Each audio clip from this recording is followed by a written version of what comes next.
नमस्कार प्रेक्षकांनो, ठरलं तर मग मालिकेच्या आजच्या म्हणजेच 13 जूनच्या भागात आपल्याला एक जबरदस्त असा ट्विस्ट पाहायला मिळणार आहे.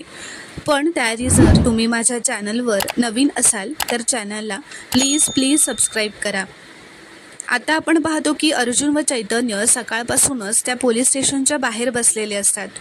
आता रात्र झालेली असते. अर्जुनने सकाळपासूनच काहीच खाल्लेलं नसतं, म्हणून चैतन्याने त्याच्यासाठी खायला आणलेलं असतं. पण अर्जुन काहीच खात नाही. चैतन्य म्हणतो, अरे असं उपाशी राहून काय होणार आहे अर्जुन, असंही उद्या कोर्ट उघडेपर्यंत आपल्याला बेलसाठी अप्लायच करता येणार नाही आहे, मग आता तरी थोडंसं खाऊन घे ना. तर अर्जुन म्हणतो, नाही चैतन्य, मी सायलीला एकटं सोडून इथून कुठेही जाणार नाही आहे. मी पोलीस स्टेशनमधून नाही हलणार आहे अजिबात.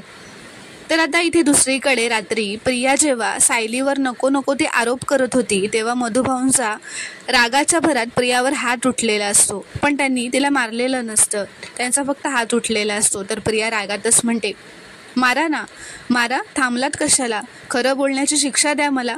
चोरा मारा कोण करत असतं, सायली करते. लहान मुलांना पळवून कोण घेऊन जातं, सायली घेऊन जाते. आणि मार कोण खाणार आहे, मी खाणार.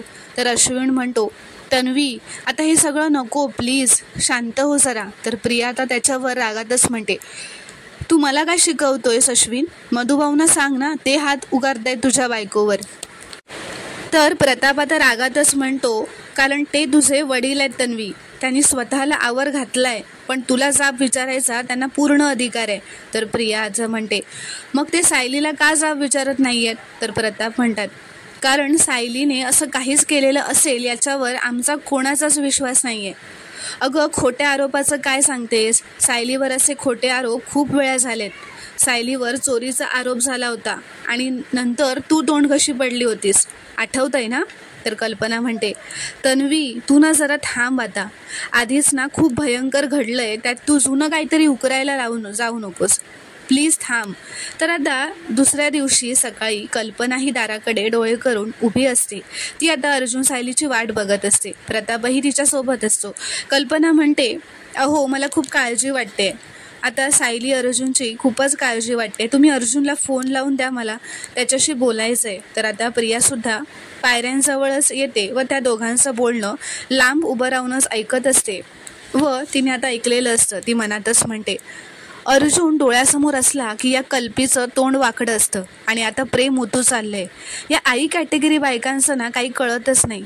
तर प्रताप आता कल्पनाला असं म्हणतो, बरं कल्पना, करतो मी फोन. आता तो अर्जुनला फोन करतो. तर आता प्रतापने अर्जुनला फोन केल्यानंतर कल्पना फोन काढून घेते व म्हणते, अर्जुन बरा आहेस ना रे बाळा, तू काही खाल्लंयस का. तर अर्जुन म्हणतो, मला खायचं नाही आहे मम्मा. तर कल्पना म्हणते, अरे बाळा असं नको करूस, अशाने तुझी तब्येत बिघडेल ना.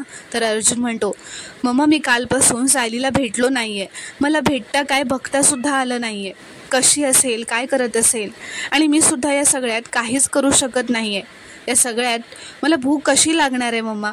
तर कल्पना म्हणते, हे बघ तू काळजी करू नकोस, सगळं तुझ्या मनासारखं होईल, तू तिकडे काहीतरी खाऊन घे आधी, तुझ्यात ताकद असायला हवी ना. तर अर्जुन म्हणतो, सायलीच माझी ताकद आहे मम्मा, आता मी तिला घेऊनच घरी येईन. असं म्हणत अर्जुन आता फोन ठेवून देतो.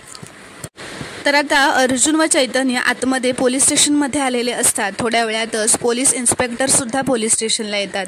ते अर्जुन व चैतन्याला तिथे बघून असं म्हणतात, एवढे तास तुम्ही पोलीस स्टेशनला बसून होतात, म्हणून या केसबद्दलची ना आता एक महत्त्वाची माहिती मी तुम्हाला देतो. ते म्हणतात, सायली सुभेदार एका लहान मुलाशी बोलताना आणि त्याला बिस्किट देतानाचं फुटेज आहे आमच्याकडे. तर आता अर्जुन व चैतन्य ते फुटेज बघतात. अर्जुन त्याचा एक फोटो काढून घेतो.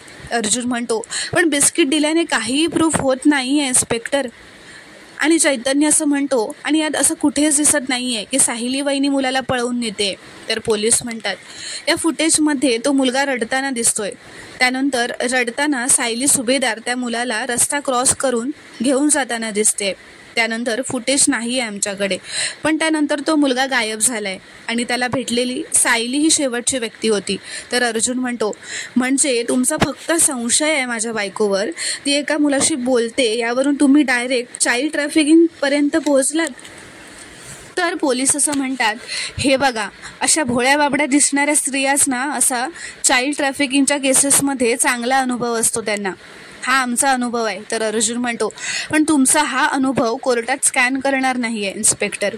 सायली या मुलाशी का बोलली, पुढे काय घडलं, हे सगळं मी शोधून काढेनच. मला फक्त एवढंच सांगा, हे CCTV फुटेज कुठल्या रस्त्यावरचं आहे. तर पोलीस म्हणतात, हे बघा, मी जेवढं सांगायचं होतं ते तुम्हाला सांगून माझं झालं आहे. मी आणखीन काहीच तुम्हाला यापुढे सांगू शकत नाही. तर अर्जुन म्हणतो, ठीक आहे, तुम्हाला नाही सांगायचं आहे ना, तर ठीक आहे. आता तुम्ही मला ज्या ज्या गोष्टी सांगितल्या नाही आहेत ना, आता त्या तुम्ही मला ना कोर्टातच सांगा. I see you in court असं म्हणून तो आता रागातच तिथून निघून जात असतो. तर पोलीस आता त्यांना थांबवतात व म्हणतात, 1 मिनिट, हे फुटेज कुळेकर चौकातल्या सिटी हॉस्पिटलच्या बाहेरचं आहे. तर आता अर्जुन थँक्यू म्हणून तिथून निघून जातो. आता इथे दुसरीकडे प्रतिमा सायलीला अटक झाल्याचं कळल्यापासून तिने काहीच खाल्लेलं पिलेलं नसतं. ती तिच्या खोलीत रडत बसलेली असते. सुमन तिच्यासाठी खायला जेवण घेऊन येते, पण प्रतिमा काहीच खात नाही. तर आता इथे दुसरीकडे अर्जुन व चैतन्य त्या सिटी हॉस्पिटलच्या जवळ आलेले असतात, जिथे त्यांना ते फुटेज मिळालेलं असतं. त्यांना तिथे CCTV कॅमेरा दिसलेला असतो. आता तिथेच थोड्या अंतरावर एक गोळा विकणारी बाई असते, तिची गाडी लागलेली असते. आता अर्जुन व चैतन्य तिथे जातात व त्या बाईला असं विचारतात, तुमची गाडी दिवसभर इथेच असते का? तर ती म्हणते, हो साहेब, सकाळी 8 पासून संध्याकाळी 8 पर्यंत असते. तर अर्जुन विचारतो, काल इथून एक मुलगा गायब झालाय, काही माहिती आहे का तुम्हाला? तर ती बाई आता अर्जुनकडे न बघताच म्हणजे त्याच्याकडे दुर्लक्ष करत नाही असं म्हणते. तर अर्जुन आता फोनमधून सायली व त्या लहान मुलाचा जो CCTV मधला फोटो काढलेला असतो तो तिला दाखवतो व विचारतो, यांना पाहिलंय का कधी? तर ती बाई घाबरतच म्हणते, नाही. तर आता चैतन्य असं तिला विचारतो, ताई, एकदा फोटो नीट बघून सांगता का? तर ती बाई म्हणते, मला काही पण माहीत नाहीये. तुम्ही दोघं पोलीस आहात का? तर अर्जुन म्हणतो, नाही, पण तुम्ही जर खरं सांगितलं नाही तर तुमची ही गाडी नक्कीच बंद करू शकतो आम्ही. तर ती बाई आता घाबरते व हात जोडत म्हणते, नाही नाही साहेब, असं करू नका. तर अर्जुन म्हणतो, मग मला खरं सांगा, काय माहिती आहे तुम्हाला?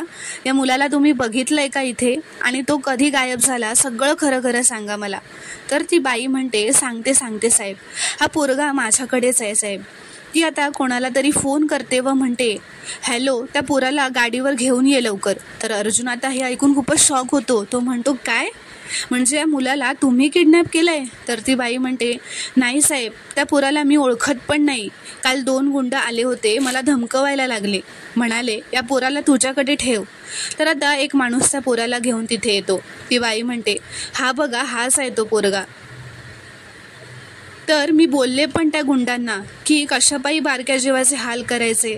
तर तो गुंड असा बोलला की मी सांगतो ते कर, नाहीतर तुझा कोतळा बाहेर काढीन. तर अर्जुन म्हणतो, या मुलासोबत ती बाई आहे का? हिनेच तिला किडनॅप केलं होतं का? असं तो सायलीचा फोटो दाखवत तिला विचारतो. तर ती बाई म्हणते, नाही साहेब, उलट हा पोरगा रस्त्याच्या मध्ये उभा होता, तेव्हा हिनेच त्याला शांत केलं. मग तो गुंडच आला आणि त्या पोराला घेऊन गेला आणि थोड्या वेळाने परत आला आणि ह्या पोराला माझ्याकडे देऊन गेला. तर चैतन्य म्हणतो, ताई, तुम्ही हे सगळं प्लीज पोलिसांना सांगू शकाल का? तर ती बाई म्हणते, पोलीस? नाही, मला पोलिसांची भीती वाटते.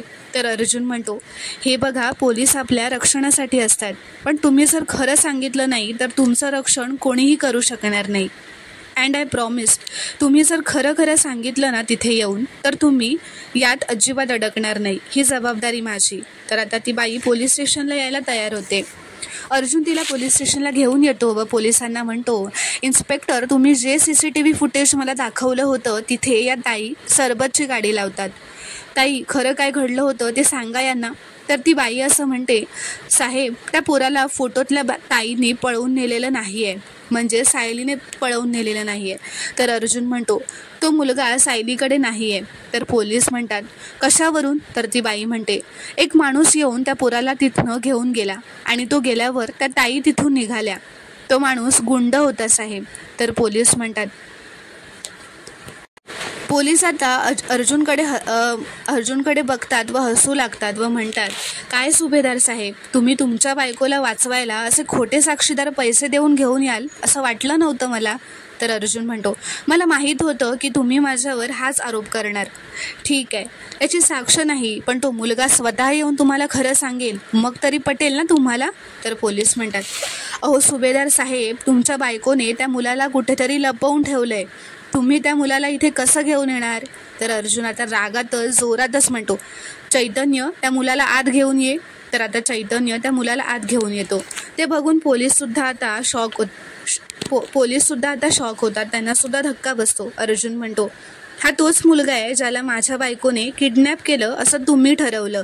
तर पोलीस म्हणतात, बाळा तू बोल, असं त्या लहान मुलाला विचारतात. तो लहान मुलगा असं म्हणतो, ह्या दादाने मला त्या ताईचा फोटो दाखवला. त्या ताई खूप चांगल्या आहेत. त्यांनी मला कुठेच नेलं नव्हतं. मीच रस्ता विसरलो होतो. मला खूप भीती वाटत होती.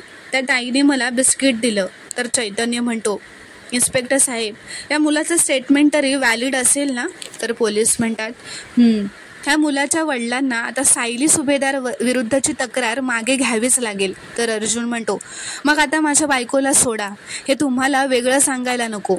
तर पोलीस म्हणतात, कॉन्स्टेबल घेऊन या त्यांना. तर आता सायली रडतच समोर येते व तिच्या चेहऱ्यावर हसू व आनंदाचे अश्रू असतात. सायली आता अर्जुनला बघून खूपच खुश झालेली असते, पण तिच्या डोळ्यातून अश्रूसुद्धा येत असतात. आता तो लहान मुलगा सायलीला म्हणतो, ताई तू कुठे निघून गेली होतीस ग? तू मला माझ्या आईकडे घेऊन चल ना, मला तिची खूप आठवण येते. तर सायलीसुद्धा त्या लहान मुलाला म्हणते, मला पण माझ्या घरच्यांची खूप आठवण येते रे. तर आता असं म्हणत ती आता अर्जुनकडे बघत असते. अर्जुनसुद्धा खूपच भावूक झालेला असतो व सायलीकडे बघत असतो. तर प्रेक्षकांनो, आता पुढील भागात काय घडणार हे पाहणं खूपच रोमांचक ठरणार आहे. व्हिडिओ पूर्ण बघितल्याबद्दल धन्यवाद. व्हिडिओ आवडल्यास कॉमेंटमध्ये नक्की कळवा व चॅनलला प्लीज सबस्क्राईब करा.